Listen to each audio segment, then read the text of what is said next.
There's never been a manager like Brian Clough before, never. And I can't see ever another one like him ever again.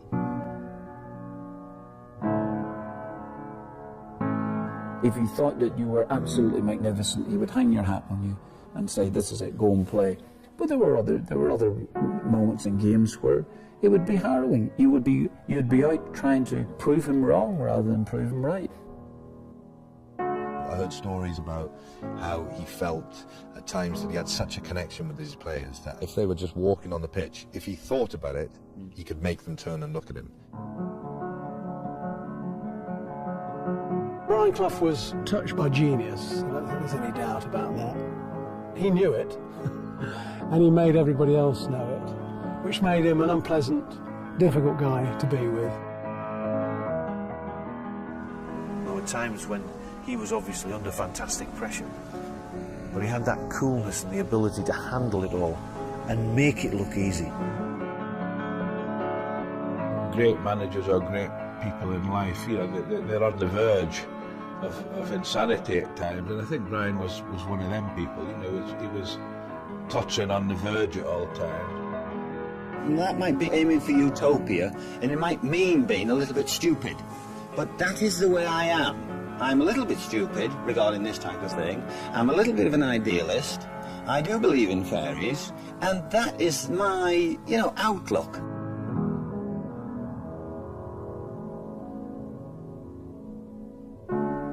Player, manager, pundit, celebrity, family man, psychologist, pantomime villain. Brian Clough was all of these and more. However, the story of this very complex character had a very simple beginning. On Teesside. Got great childhood memories, not of riding horses or on yachts and things like that, but great memories of happiness in parks and playing football. A very happy home, working class, large family, 5 brothers, 2 sisters. Academically, not very bright, a bit of a letdown in the family I was. Everybody else made it to the grammar school. I remember finding the woman who used to run his kids team. I remember her saying that he was always different from the others. Not necessarily in an arrogant way then, but he went against the flow, which I suppose marked him out at a very early age as somebody who was either going to be brushed aside completely or was going to storm his way through all the traditional ways of doing everything and say, bugger that, I'll do it my way. After 3 years of military service, Clough signed for his hometown club. Middlesbrough had a new leader of their attack. My fondest memories are when I was a player. And I am very happy having scored 250 league goals quicker than anybody else. But I've got to tell my grandchildren I used to be able to play football. Hey, better than Greaves's record. And Jimmy was the best of all. I would walk with Peter Saylor, and we'd meet Brian and Eddie Holliday in the main park and walk to the ground together. I used to live over on the Longlands and Ryan used to live on Grove Hill, and we would often meet as we were walking to training in this area that we're in now. He was the finest striker of a ball I've ever played with, and I've had the pleasure of playing with, I think, the 2 greatest goal scorers of that era. One was Jimmy Greaves, and the other one was Brian Clough. You could have let a bomb off in the penalty area when he was going through one goal. It wouldn't have affected him. All his attributes were to be a manager, to be a good manager, even when he was playing. I think we went to Charlton and we drew 6 each. He was none too pleased, of course, and he certainly made it known to the defence in more or less how many goals do we have to score to win. He was always completely confident about his own ability. So anybody who disagreed with him, he would ignore or even trample over. And that became more and more part of his life and his style. As a player, I loved doing it. I'd have played till I was 90 if I could. International recognition followed, but just 2 caps and no goals before local rival Sunderland acquired his services, a move that was to change his life on Boxing Day 1962. Well, the ball came forward and Brian was chasing and I came out and dived across him, which goalkeepers do, to block the ball. Brian came over the top of me. I knew it was serious, obviously, because somebody stuck me in hospital. I'd not only done my knee, I happened to bang my head. And a lot of people put it down to the way I've behaved in the last 10 years. It was the end of his career. It was finished. And, where do you go from there? And you've got to give credit to him for carrying on and doing what he achieved. You never believe at 27 you finished in anything, do you? Not especially if you're an athlete. And I trained for 18 months, and I managed to get back onto the football field. It was just that I didn't get back as well as I left it. Clough was influenced by the man who signed him for Sunderland, the disciplinarian Alan Brown. However, it was Brown's successor who gave Brian his first managerial break. George Hardwick was manager there at the time, and he gave Brian a role in the youth team. And I think he went on from there, Brian, from Sunderland Youth, and I think he went to Hartlepool.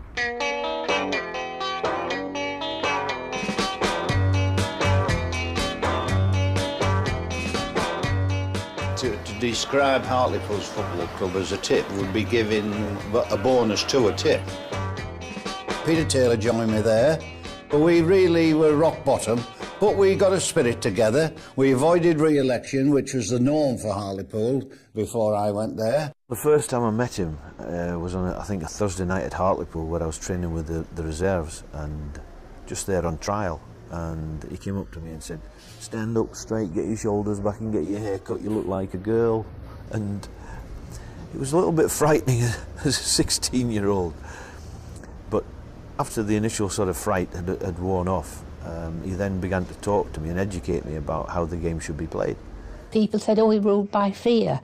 It was quite the opposite. He took the fear out of football and they played to their strengths. Inside left, Francis. This could be very dangerous for Stockport, and the ball comes across. This must be a goal, and it is. We thought right from the beginning, in our early days at Hartlepool, when we first started management, that together we could have success quicker together than we could individually. You're just too good to be true. After modest results with Hartlepool, Clough and Taylor were recruited by then struggling second division Derby County. The year was 1967.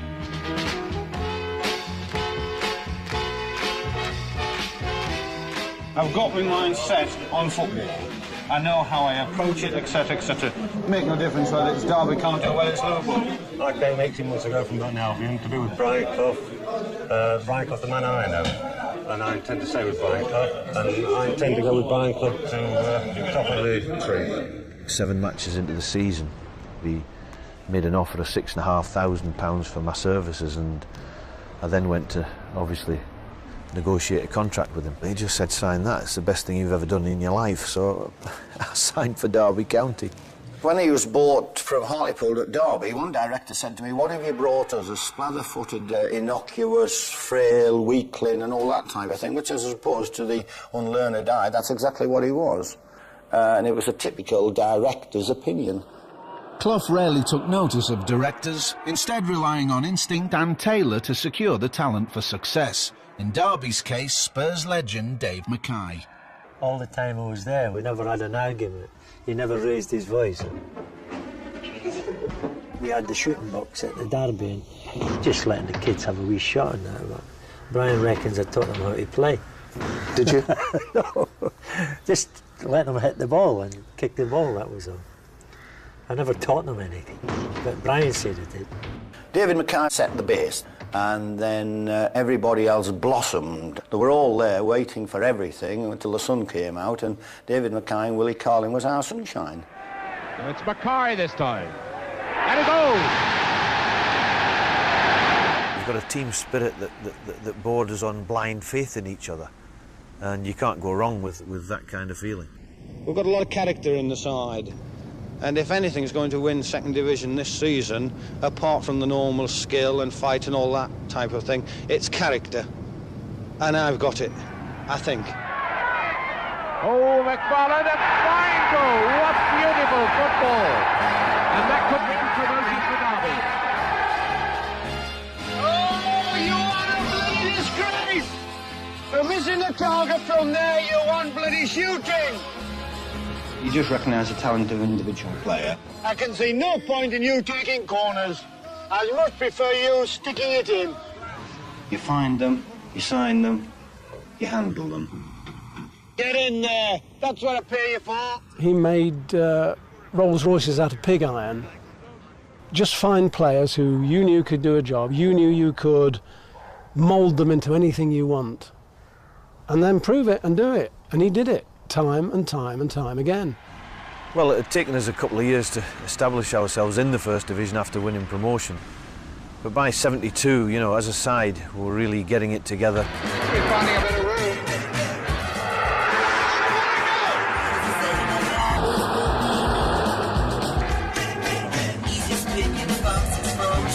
Back again, John Apple with him.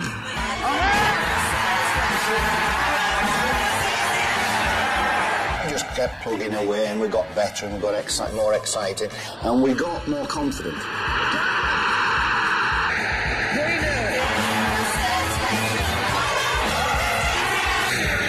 At the end of the season, the battle for the First Division title was a three-horse race.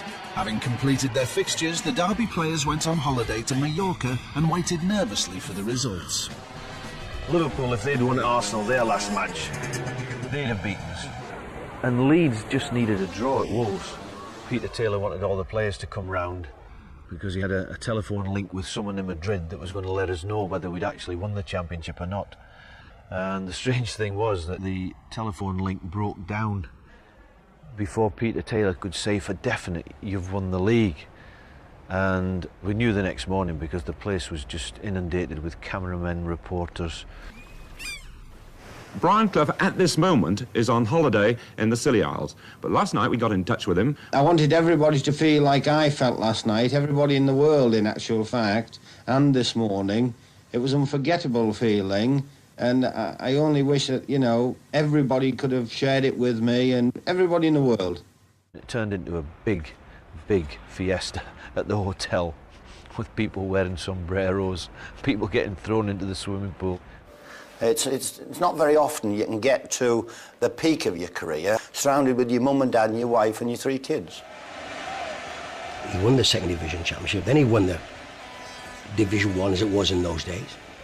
With an unfashionable team, I mean, or club I should say, I mean, it's not Arsenal. Derby isn't Arsenal.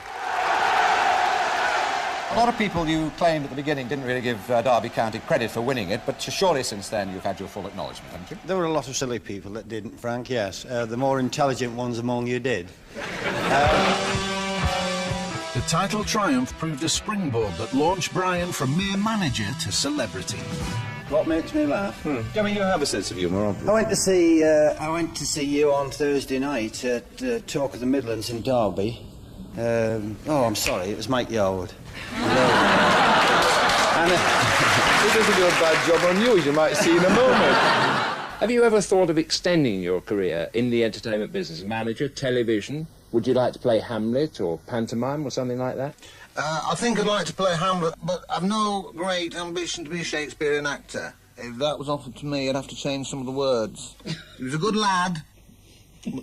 Could have been better. He was a big actor. I mean, he was a man with great certainty of point of view, of attitude.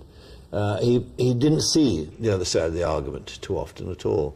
But there's some fella in London, England, named some Brian Clough, some soccer player or something. Anyway, I heard all the way in America, heard all the way in Indonesia that this fella talks too much. They say he's another Muhammad Ali. There's just one Muhammad Ali. And I want you to, whoever you are, you're not a fighter and you don't take my job. I'm the talker. Now, Clough, I've had enough. Stop it. Well, are you going to stop it? No, I want to fight him. I think people loved that aspect of him. They didn't know what he was going to say and what he was going to do. And I mean, the things he came out with, they did just spontaneously laugh. You know, they were funny. I mean, famously, on the Muhammad Ali interview that I did, Brian at the end was, well, he always stood up and asked a question. And he said to Muhammad Ali, he said, you lost, Muhammad. He said, you lost the fight. He said, you lost your temper.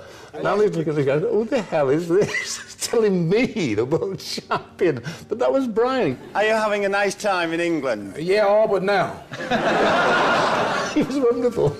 I was terrified of Howard, not him. I think that was the beauty of talking to him. You felt you had to be on your mettle and just wait and get into the contest if he gave you the opportunity. He'd point out things that were going to upset somebody, but it didn't stop him, and it was magical. That's how he was. If you think something, say it. We're now not going home and enjoying it. We're not seeing as much football as we should, and we're getting too much of that, and I suggest you shut up and show more football. There's not been anybody since, I submit, in a television studio that could electrify you like Brian Clough did. I criticised Ralph when he was on the top. His character now will stand him in good stead because he's a bit of a stubborn bugger. The Polish women in the corp who used to serve the cheese and the polony and all that type of thing, when I had a go at the... I was doing a lot of television in those days. It was the only time I fell out with them, when I hammered the Poles, when they beat us in the World Cup, and I had a go at the goalkeeper. That other clown at the other end was. Yeah, but you keep calling him... Hey, Brian, you keep calling him a clown, but in fact that fellow has made some fantastic saves, and he's kept England... My portions of polony and cheese dramatically dropped overnight, and the Polish ladies didn't speak to me for ages and ages. But I think they're forgiving me now. The qualities that had seen him so in demand by television were now the very ones that brought him into conflict with Derby chairman Sam Longson. Clough was a bit of a gamble for Derby, and my goodness, Sam found the best manager in the land, who was big on television, was a celebrity, was quoted everywhere, and became bigger than Sam Longson. And Sam, like any chairman, couldn't handle that, and he thought he was neglecting his duties. So in the end, he had to say, this is not good enough, you've got to rein this in. You're supposed to be here running what is now a big football club. I don't want you on telly every week. The biggest mistake he's made, I think, of criticising and insulting personnel of the football world. The directors thought he was out of control, and the Football League used to write and say, your manager has done this and your manager's done that, and so the board had to address Brian, why was he doing this? Because there was something in the press about Brian Clough said this or Brian Clough said that. It's not a fight between Brian and myself and Peter. It's a fight between, shall we say, right or wrong. It does surprise me a little bit that people who want me to stop putting two words together can't put them together themselves. In those days, he used to resign every single week from Derby. And then one day Sam Longson decided, well, OK, yeah, I'll accept it. And then Brian just couldn't believe it. I resigned and they've accepted it. Peter and I are now officially finished with the Derby County Football Club. Can you tell us why you resigned? Brian, can you just... That is the last question. Thank you very much indeed.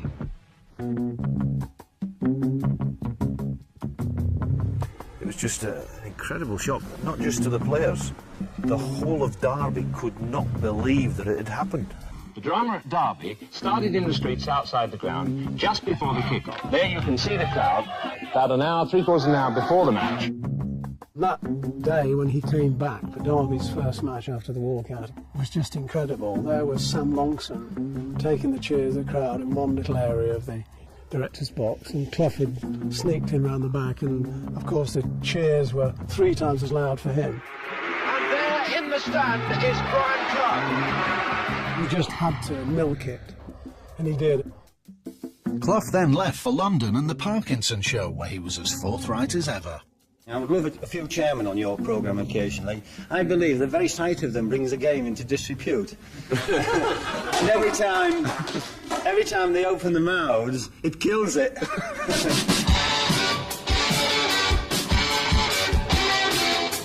With Derby just a memory, Clough and Taylor headed south for the sea and sand of Brighton and Hove Albion. Of course, you've been renowned in the past, particularly at Derby, Brian, for being a very controversial, very outspoken character. Will we be seeing this type of Brian Clough at Brighton? I prefer to think it's a touch of honesty, young man. While Brighton were languishing in the old third division at English Football Summit, Don Revie's Leeds United were once again champions. It was just an unbelievable time. to be associated with Leeds United, but that's what the gaffer created, and it was a pleasure and an honour to be part of that. Well, I think there was a great respect from me to them and from them back to me. We were very, very close, and I don't know, there was a bond that nobody could break. And we play all the way for Leeds United. Elland Road is the only place. Revy's affection for Leeds wasn't shared by many neutrals.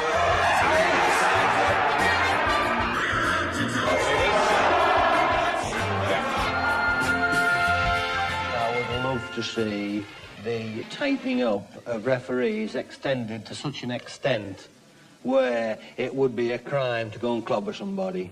More often than not, on Football Focus, every Saturday, Cloughie would be on there. And I don't think we were his favourite club, to be honest, or his favourite players.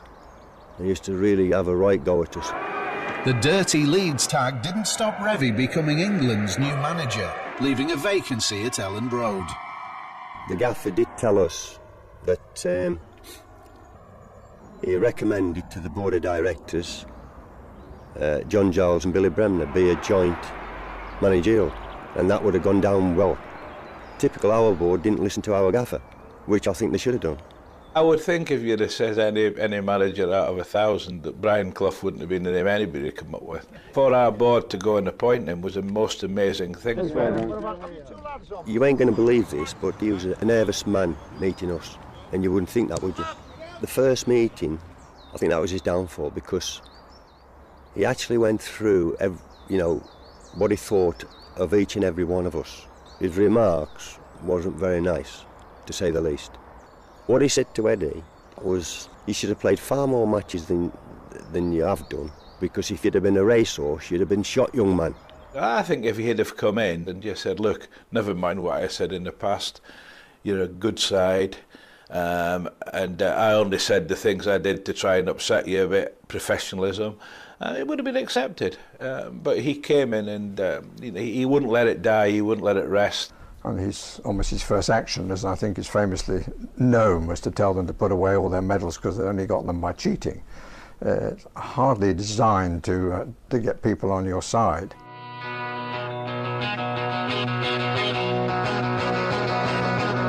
Now the man who takes over from Don Revie, Brian Clough.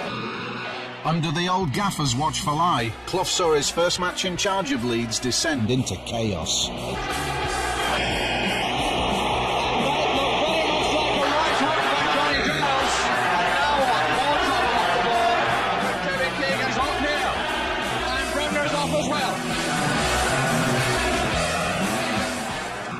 The slippery slope for him at the start of that season. They couldn't find their form, or didn't want to find it. I don't know.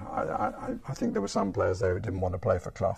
We were brought up on playing for each other, working for each other. We were a family, and there was just no feeling round the place. It was just a matter of we're going out to play a match, and we don't really want to play for this guy, and so therefore there was a bad feeling round the dressing room. I ended up with John O'Hare following Brian to Leeds United, and I knew after one day it was a no-go situation. I've never come to an abrupt halt as suddenly as that. The players obviously weren't prepared to take him, and I even sat in at one or two players' meetings where they were trying to get rid of him. O'Hare can't shake off Gallagher, although that hit the referee. And here's Clark! The referee may have helped Leeds. He has. Clough won just one match at Leeds, and after 6 weeks he was axed. How can anybody do anything in 44 days?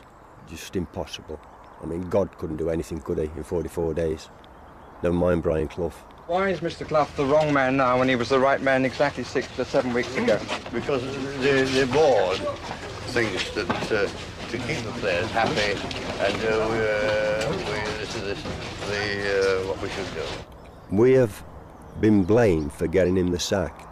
Now, my answer to that is purely and simply this. When a football club appoints a manager, that manager is appointed by the board of directors. And when that football club sacks a manager, He is sacked by the board of directors. End of story. I think it's a very sad day for Leeds. I think it's slightly sad for football.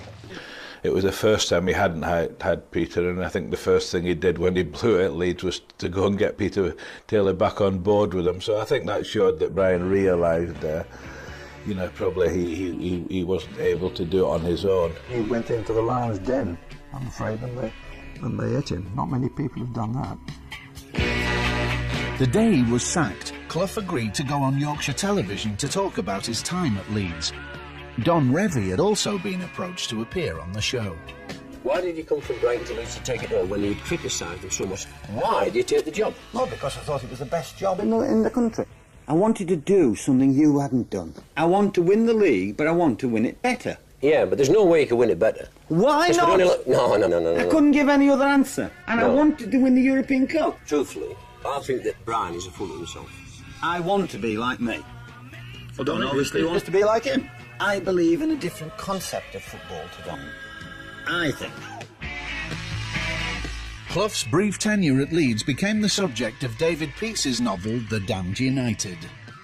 What I did was, I in researching the novel, was to read all the books that the Leeds players had written about their time, all the books Clough had written himself, because he wrote a number of autobiographies and then books about Clough, then started to imagine what it would be like. So it's true, but filtered through my imagination. Peace's posthumous portrayal of Clough was controversial and criticised by Brian's family, who rejected it, but it didn't stop the novel becoming a film. I think what we've done with the film is very different to what the book is. The book is a very dark book and does concentrate on a very particular period of time in Clough's life and career. And if there's going to be one film about Brian Clough, if I was a member of his family, I would want it to be a joyous, celebratory thing and looking at all his achievements, not just this one very particular period. And so I completely understand why they've been very wary about the film. I think the film was more accurate than I thought it would be, having read the book. What upset me was that it portrayed as if Billy was a troublemaker, which couldn't be further from the truth. It was absolute rubbish, that. But that upset me, that. But as far as I'm concerned, the first thing you can do for me is to chuck all your medals and all your caps and all your pots and all your pans into the biggest fucking dustbin you can find. Because you've never won any of them fairly. You've done it all by bloody cheating. A lot had been said about the players had got Brian Clough the sack, which wasn't, in our opinion, the case. Brian had got himself the sack. And when they told us the way the film was going to be portrayed, we thought, yes, that would be great, because everybody will be able to think, well, if that was me in the office or at work, and somebody had have come in and said that to me, what would my reaction be? And the amount of people I've talked to since, and I've never heard anybody not say, well, you can't believe a man would behave like that. And if he had have done it to me, the reaction would have been exactly the same. Look, it's Players' Lounge, Brian. 10 minutes. The guy who played Cloughie, by Christ, what an actor he is, because I closed my eyes and it was like listening to Brian. Ah, you are a disgrace! For missing the target from there, you want bloody shooting! Now get in there! That's what I pay you for! You mention the name Brian Clough to anybody now, they smile and they talk about things that he said or did, you know, and that has to be true to him. That has to be in the film, and more of that has to be in the film. So I think the film, I hope, does far more justice to him as a man than maybe the book did. I was on the floor when I got sacked at Leeds. I was out of work and I was a so-called failure, despite the financial settlement I got, which made me secure financially for the first time in my life. That payoff gave Clough time to enjoy his family and his life's other love. My favourite sport is cricket. I love cricket. I've always loved cricket. I would love to have been an opening bat. You know, to have been out there, you don't have to rely on anybody, or certainly not too many people, and that's the thing that appeals to me, you know. Come and see me, make me smile. After 4 months out of the game, Clough was back, and perhaps with a sense of déjà vu, as he took charge of second division strugglers Nottingham Forest. Do you feel at all apprehensive? Oh no, not at all. I feel, you know, I'm in good nick physically and I'm in good nick mentally. What is your mental attitude after that break? It's fine. It's had time to, you know, recover from the episode at Leeds, and I've taken stock of things, and I've had a good rest, and I've enjoyed being out of the game. We had a real furious Brian Clough. We had a man who was, you know, desperate to go and prove himself one of the great managers of all time. I felt like a square peg in a round hole at Leeds, so I would have actually walked down the motorway to sign for him, but I drove down instead, signed for Nottingham Forest. I actually took a drop in wages, which my good lady Anne said, "Don't you take a drop in wages." But when he put the contract in front of me, he said, "That's all you're getting," and I just signed it. Taylor stayed at Brighton, and then eventually he was persuaded to come and join me here, and then everything... Why was he persuaded? Why did you persuade him? Oh, I think two people can do a job better than one for a start, and his expertise in finding players and having a knowledge of football was second to none at that particular time. There was just a little spark missing from the things that he was doing, and it was really when Peter Taylor rejoined him at Forest that maybe that little spark returned, and then he was absolutely superb. Clough and Taylor reunited, worked their own brand of alchemy on Nottingham Forest-based metal, and again produced gold.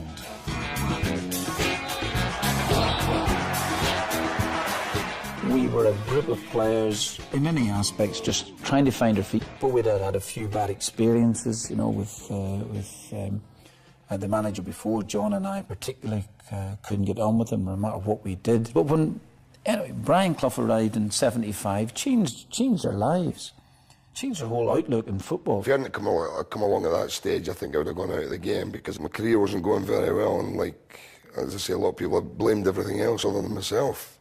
And it was when he came in the door, basically told me what he thought was wrong with me. I didn't live right, I was slovenly, I was too heavy. But he thought I had talent, and that if I applied myself properly, He realised that this boy had great talent, and so did Peter Taylor. And suddenly the whole outfield play went through John, and rightly so too, because he was mesmeric. And I can remember talking to the players there, and they said, "Well, what do you mean we're going to be successful?" And I said, "Well, it's not the case of if we're going to be successful, it's just a case of when." And they looked at me and said, "Well, how do you know that?" And I said, "Peter Taylor and Brian Clough." I said, "No betting. We'll be successful." The dynamic duo did bring success. A third-place finish saw the Midlanders promoted to the First Division for the 77-78 season. Alongside you here is Peter Taylor. What's so special about him? Where does he fit into the team? Oh, it would take me all night, Frank, to tell you what's special about him. We've got several things in common, but the main thing we've got in common is we want the same things. Fine, we do let him speak from time to time. If I'll put a question to him. Do you find it difficult, Peter, to get a word in edgeways? He's quite a good talker, isn't he, this boy? Yeah, in public, yes, but... Peter was an exceptionally funny man. He was... he made Brian Clough laugh. Peter was usually the one with the one-liners, such as if you'd go and see him and Brian for a rise. You know, he'd say, "Well, we'll get his shoes soled and heeled, and that's a rise." Brian, he used to come and knock on the door at Middlesbrough, and he used to say, "Is Pete in?" And I said, "Yes, come on in, Brian." And he'd come in and they'd be talking football all night. From their playing days together at Middlesbrough, their special relationship saw them manage together for the best part of 2 decades. Perhaps you could say that I was the shop window and he was the brains. He certainly runs the place on a lot of occasions. Peter Taylor was the more outgoing guy. He was the one who knocked Clough into shape a bit. And when Clough got his injury and was out of the game, Peter propped him up and said, "Come on, you're going to be all right. We're going to manage a football club. We'll do it together." By the end of it, Clough was the one who knew exactly what he wanted to do. And Peter Taylor followed in his slipstream, because he wasn't the sort of guy who wanted to be on telly necessarily, Peter. It was a marvellous partnership, and Clough always gave him the highest credit for his ability to find players. And then he'd kind of deliver them to Brian Clough, who'd knock them into shape, the way he did. Brian and Peter together, the good cop, bad cop act at times got very, very comical. I personally felt that during my time there, they were both bad cops, but... Good support in the centre. O'Neill! Yes! Martin O'Neill has scored!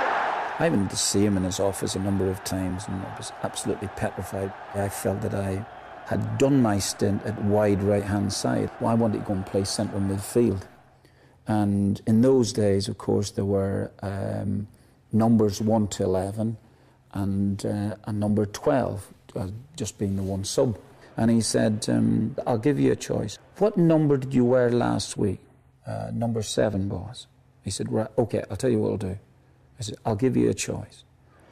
Number 7 or number 12. So I never bothered him again, you know. How do you react, though, when someone, you know, from your playing staff comes and says, boss, I think you're doing this wrongly?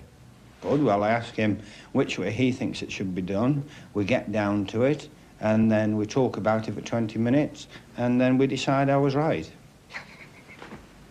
They were a perfect blend. They were absolutely ideal, because when Clough used to knock you down, people would be there just picking you up. A statue of Clough stands in Nottingham town centre, and now the two families have successfully campaigned for one of Brian and Peter to be erected outside Pride Park in Derby. I remember going to a reserve match with them. I remember Peter, you know, hold it, push it, turn it. Hold it, hold it! He always came out with a quip to make Brian laugh. Yes, they did. And that was good, because you needed, I think that was part of the partnership. Yeah. You needed that. Yeah. There was something magical about the two of them at their very, very best. Nottingham's Pied Pipers had not only created an entertaining brand of football that drew crowds, but it also amassed points. I wouldn't think so, no. There's rather a different sound comes out of Peter Taylor's and my mouth during football matches.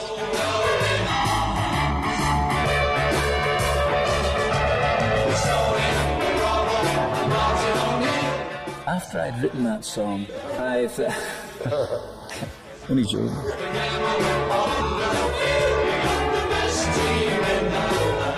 We came into the church at number 14, because I'd bought 4,000 copies. And unfortunately, I think we went straight back out again. We haven't got the world in our hands yet, despite the fact we've played reasonably well for 5 or 6, 7 months. At this precise moment, we haven't won anything. Gemmell to Woodcock, again a run in on the keeper, and this time number 4. Manchester United buried in their own backyard by a team that has the hallmark of its creator, Brian Clough. Every single game was something to savour. We looked forward to the game so much that it was an extraordinary feeling. Forest weren't just about firepower. Clough and Taylor had added steel in defence in the shape of Kenny Burns and Britain's then most expensive custodian, Peter Shilton. And that's what they paid £300,000 for. Peter used to inevitably get a lot of headlines, and it used to get on Burnsy's nerves, and rightly so as well. And Burnsy used to sound bloody sick of reading about him. He said he's never had a shot to save for a month, and over periods of time he didn't have shots to save, but when he had one he saved it, you see. That's what made him the best. I said before we kicked the ball, I thought we'd qualify for Europe, no more. And that would have been an achievement, but having signed Shilton, I said then that anything was possible. I remember going to Coventry and we needed a point that night to clinch a championship. This is Wallace. Ferguson. Oh, Shilton says, I've almost won the championship. Just a season after promotion, Forest secured the League Cup, deposed Liverpool as champions and saw their manager become only the second after Herbert Chapman to win the title with 2 clubs. We go out to entertain the public, we go out to pack football grounds, we try to entertain, and you never know, John, you and your profession just might recognise that we are a good side. Let's get on with how I feel the game should be played. We don't play in the clouds. If God wanted us to play football in the clouds, he'd have put grass there. And the other thing, of course, the discipline of the players on the pitch I think was remarkable. No red cards at Nottingham Forest, you know. Very few yellow cards. He wouldn't allow that. I recommended 30-odd years ago that And when a player was repeatedly getting booked, for example, and in trouble, not only discipline him, but discipline the manager as well. You go and find Alex Ferguson 50,000 quid, and knowing how tight Alex is with money, I'm telling you, nobody would get booked in Manchester United's side, because he'd step on it straight away. Forest's championship victory meant a place in the European Cup, Clough's holy grail. Clough had been there 5 years earlier with Derby, but had endured a bitter experience in a semi-final in Turin. The match over in Juventus, where we lost 3-1, was the only football game I've ever played in where I nearly ended up in tears, knowing that we'd been cheated in front of UEFA officials, the television cameras, a packed crowd. Free kick against Derby. That's the 38th free kick given against Derby. Juventus have had 8. We weren't hurt so much losing it, because all footballers get hurt losing it, but we know we'd been cheated. We knew the referee cheated us. After Derby had lost in Turin, Clough walked into the press conference and said, "I'm not talking to you lot, I don't talk to cheating bastards," and walked out. We showed what we really were all about as a team by going to Anfield and getting a 0-0 draw and knocking them out in the first round. That whistle signals masterminding a tactical victory. It's the end of it. Not so much a low profile as a full-face shot of Brian Clough. We're out because of the away goals, but Brian just stood up in front of the camera and just said, "I hope nobody's stupid enough to write us off." But he was right, and because he could see it in their eyes that they were up for it, they knew exactly what they were going to have to do. They were the champions and they were going to retain that title. It was just like a snowball effect. You just gathered momentum all the time, and next thing you know, you're the champions of the country, then you win the European Cup and you win it again. I mean, to win 2 European Cups successive years is a remarkable story. It's a fairy tale. It's historical. I'm very proud and privileged to be part of that great team. It was a wonderful time for them all, you know, the European trips, and I mean, we'll never forget them, any of us. Everybody wanted an English club to win the European Cup, and that was one of the things that kept us going. With back-to-back European... So, look, forget about me. Let's think about the country. Give the job to Brian. Oh, Ted. Morning, Bob. If you give it to Brian, everybody's happy. I'll be happy, you'll be happy, the country will be happy, the fans will be happy, the team will be happy. He's brilliant. And if you give him the job and he fails, then that's the end of... They thought I was going to tell... At least frightened men at the FA wouldn't dare go down that road. If he'd have gone with Peter, it would have been fun at the time. Maybe it would have been another 44-day epic. But in my opinion, I think he would have been a very good England manager, because he had a good judgment. He knew how to design a team. He knew what he wanted from his players. He knew the way he wanted to play. Great motivator. I think he would have been a very good England manager. Before we leave the FA entirely, what do you make of the Premier League? Where do you want to leave them? Well, I just thought before we leave the subject... Are they going in the Manchester Canal? You're going to give them a hand, aren't you? Well, they wouldn't get in, crammed. The need to maintain success had strained the Clough-Taylor partnership, and in 1982, Taylor announced his retirement. Peter Taylor comes to take his place in the dugout. Only to re-emerge as Derby manager 6 months later. I was walking the Centurion Way, actually, when he signed John Robertson. And what he didn't do was, he didn't have the courtesy to phone me and say, "I'm going to sign John Robertson." I think that there was a bit of a fallout before that happened, but I'm sure that didn't help it too much. We was on the walk and we got back to the hotel in the evening. I phoned Janice, my wife, and Brian phoned Barbara. Janice told me that John had signed for Derby, and I thought, oh, this will go down like a bomb. He came out of the telephone booth, went straight to the bar, bought a bottle of whiskey, came back to the table, and he said, "I will never talk to that man again." If you're loyal, you're loyal. If you're not, you're not. And he said he promised me that he wasn't going to go back into football, and he did. And he said he's now signed John Robertson without even asking me. I'll never talk to him again. The two men met for the last time in an FA Cup tie in 1983 that saw Taylor's second division Derby overcome Clough's first division Forest. I must ask you, did you speak to Brian? No, I didn't seem to speak to him, no. Then poor old Peter died. and Brian had never made it up with him, and I think that had a great effect. I'm absolutely certain that he would have, if he had things to change again in his life, that would be the one thing that he would have spoken to Peter Taylor, because they had a phenomenal relationship. I've missed him. He used to make me laugh. Did he?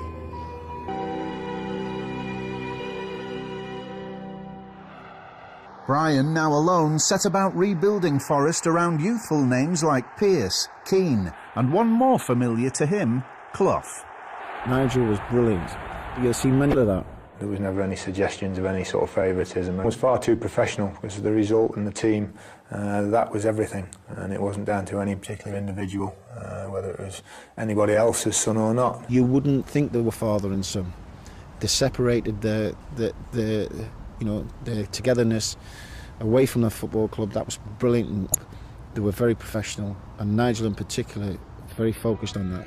2 league titles, 4 league cups, but Clough's domestic trophy cabinet had one glaring omission. We'd seen him with everything, yet the FA Cup was his dream. He's always chased it, he's always wanted it, and he really wanted it, and you could sense that. Forest led Tottenham early, only for Spurs to take the game to extra time. But curiously, Clough remained in his seat and didn't speak to his players. Clough liked to do things differently. He liked a surprise. It was part of his success. But on this occasion, it backfired. Oh, a chance at the far side. It's in. Own goal, I think. For me personally, that's a big disappointment, because I'd like to think we should have done that for him. And his last chance was gone. The later Brian Clough, well, drink just finished him off, and by then he was clinging to, you know, a shadow of the guy we all thought we knew, and that was tragic. Alcohol made Clough's behaviour unpredictable. Viewers were goggle-eyed at his antics during a pitch invasion, although later he apologised in his own inimitable style. Give us a kiss.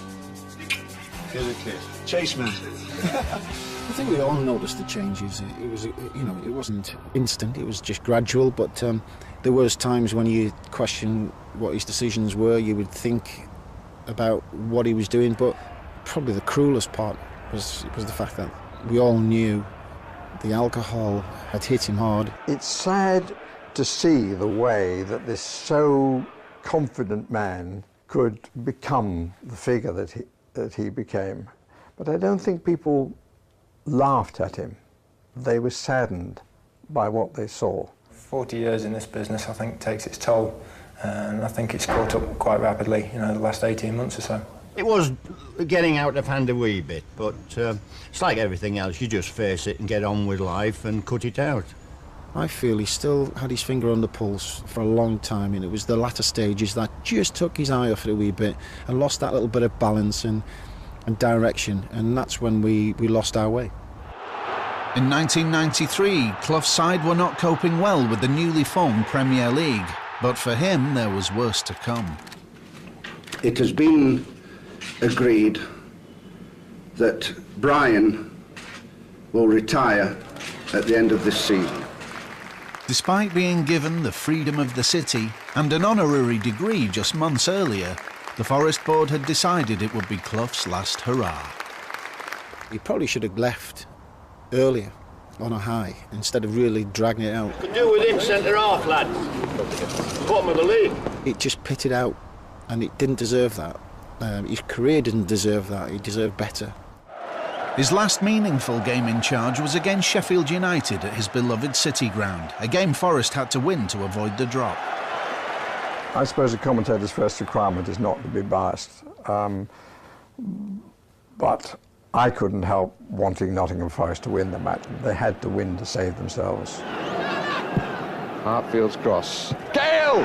2-0.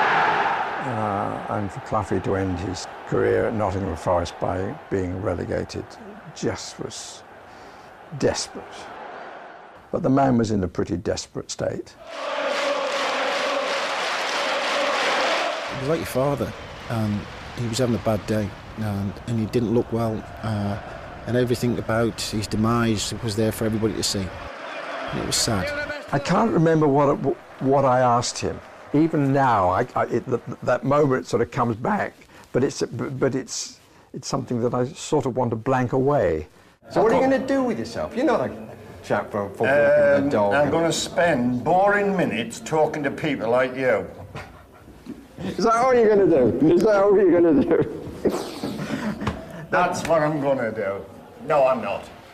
He's the only manager who's ever kissed me in public. I'm not alone, though. He's kissed a few other people. Hello, beauty. Come on, say hello. Hello, girl. Oh, go on, you have to go. Well, that's the way it goes. Yeah. We'll have to go sometime. And no crying. You're still the best, man. People should remember him for the great bits, and in my memory, it's up there, the good parts, the great parts, and I think more of them than the last bit. It's not worked out in the sense that I've been relegated. So it hasn't worked out that way. But it's worked out the fact that at 58 I've stayed in work, I've got a few bob, and I'm going to enjoy my retirement. So it has worked out. Brian Clough, the former Nottingham Forest manager, has been charged with misconduct by the Football Association following an inquiry into bungs, their illicit backhanders paid on the transfer of players.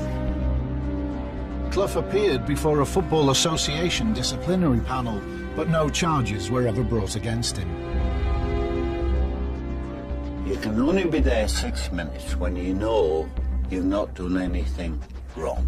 Lots of people were sailing close to the wind and got away with it, and maybe still are. But in those days, yeah, you probably had chairman doing it as well.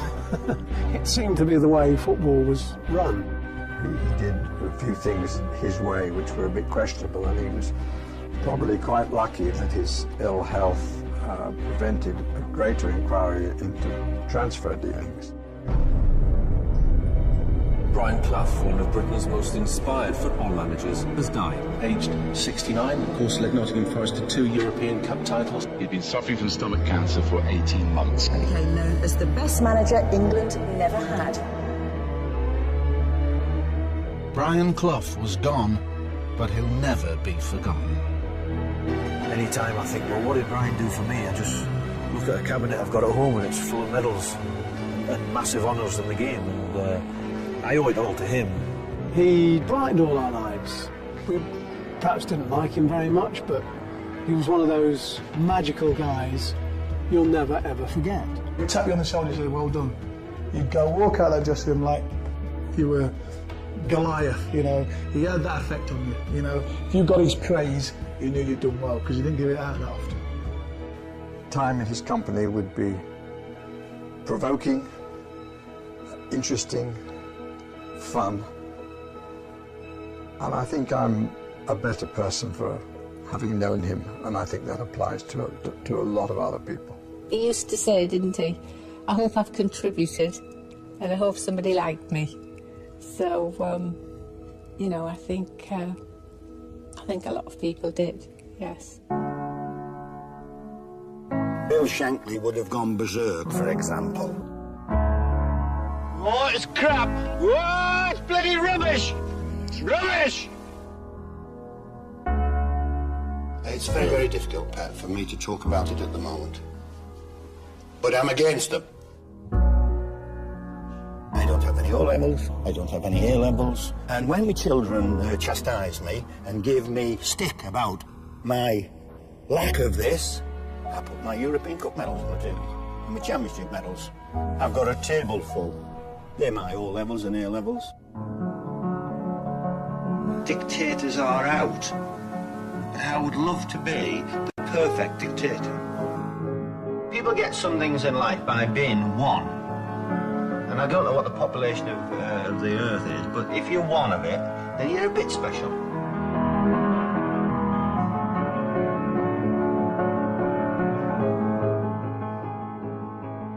Dara O'Brien trying to keep control over a very rowdy bunch.